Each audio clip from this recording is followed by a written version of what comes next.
یہ ایک مختصر سی حدیث کی کتاب ہے، لیکن یہ مختصر ہونے کے باوجود شامل اور کامل ہے۔ ایک انسان جو بالکل نیا ہو، جو چاہتا ہے کہ حدیث سے سمجھے اور سیکھے، اس کے لیے کیا ہے، بڑی مددگار ہے۔ حدیث تین قسم کی ہوتی ہے: حدیث فعلی، حدیث قولی اور حدیث تقریری۔ فعلی کا مطلب آپ نے عمل، قولی آپ نے اپنی زبان مبارک سے فرمایا، تقریری، تقریر کے معنی ثابت برقرار رکھا، وہ بھی حدیث بن جاتی، اس کو کہتے ہیں حدیث تقریری۔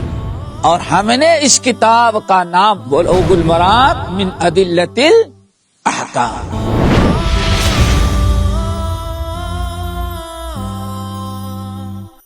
حدیثوں کا تفصیلی بیان دیکھیے بلوغ المرام شیخ ظفر الحسن مدنی کے ساتھ، اتوار سے جمعہ تک رات 9:30 بجے اور دوپہر 1:30 بجے مرسی ٹی وی پر۔